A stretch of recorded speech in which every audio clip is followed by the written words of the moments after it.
त्यावेळेस दादांनी केलेल्या एका वक्तव्यामुळे पवार कुटुंबातील स्नेह दिसून आला, तर दुसरीकडे याच वक्तव्यामुळे वादाची ठिणगी पडली. मात्र प्रीती संगमावर नेमकं काय घडलं पाहूयात सविस्तर या रिपोर्टमध्ये. रोहितच्या विजयाला दादांची पावर.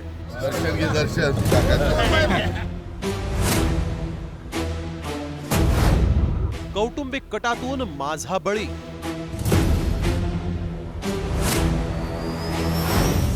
राम शिंदेंचे अजितदादांवर गंभीर आरोप. थोडक्यात वाचला, माझी सभा झाली असती तर काय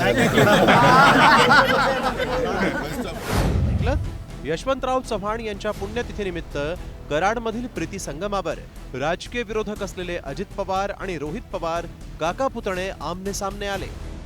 सगळ्यांना वाटलं दादा आणि रोहित पवार एकमेकांकडे पाहणारही नाहीत, कारण राजकीय आखाड्यात गेल्या 2 महिन्यांपासून दोघेही एकमेकांवर अगदी तिखट शब्दात टीका करत होते. मात्र प्रीती संगमावर समोरासमोर आल्यानंतर पवार काका पुतण्यामधील प्रीती दिसून आली. एवढंच नव्हे तर काकांनी पुतण्याला हक्कानं आपल्या पाया पडायला सांगितलं आणि एकच हशा पिकला. दर्शन घे दर्शन.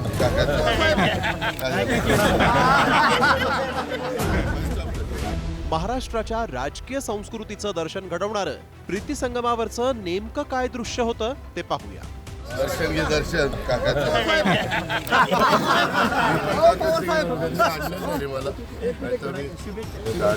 थोडक्यात वाचला, माझी सभा झाली असती तर काय अजित पवार हे माझे काका आहेत, त्यामुळे मी त्यांचे आशीर्वाद घेतल्याचं रोहित पवारांनी म्हटलं. तर शरद पवार आणि माझी वेळ मॅच झाली असती तरी मी सुद्धा त्यांचे आशीर्वाद घेतले असते, असं म्हणत अजित पवारांनी राजकीय मतभेद असले तरी कौटुंबिक मतभेद नसल्याचे संकेत दिले. पाया मी माझे ते काका आहेत म्हणून मी पाया पडलो. विचारामध्ये भिन्नता आत्ता तरी आहे.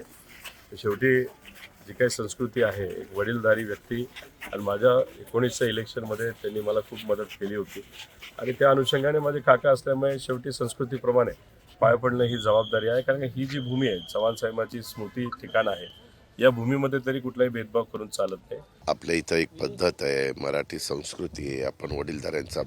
आम्ही पण जर लवकर आलो असतो, काय आमच्या त्या पोलिसांनी आम्हाला शाळेंनी तिकडेच नेलं. तुमच्या घरी तुमच्या वडील समान व्यक्तीची भेट झाली तर दर्शन घेता ना तुम्ही घेता.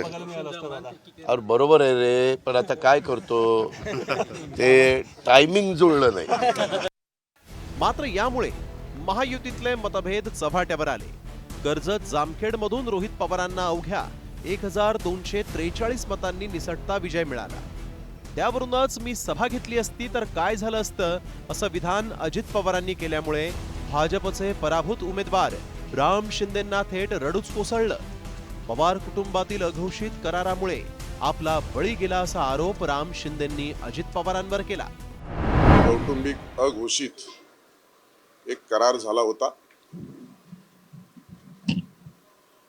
किंबहुना कर्जत जामखेडच्या संदर्भामध्ये माझ्या विरोधी एक कट रचला गेला होता. त्याचा मी बळी ठरलो, त्याचा आज प्रत्यय आलेला आहे.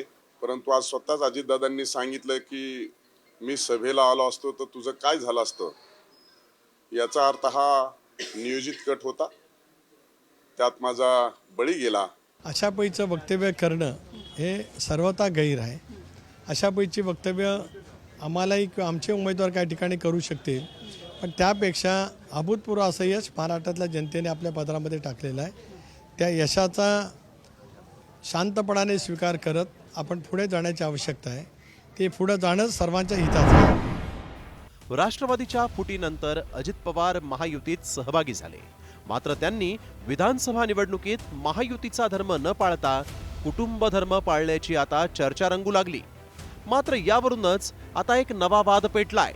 राम शिंदेंनी अजित पवारांच्या विरोधात वरिष्ठांकडे तक्रार केली. आता अजितदादांबाबत भाजप पक्षश्रेष्ठी काय भूमिका घेणार याकडे लक्ष लागलंय. मात्र यामुळे कौटुंबिक संबंध राजकारणापलीकडे असल्याची महाराष्ट्राची संस्कृती पुन्हा एकदा अधोरेखित झाली आहे. ब्युरो रिपोर्ट, साम टीव्ही न्यूज.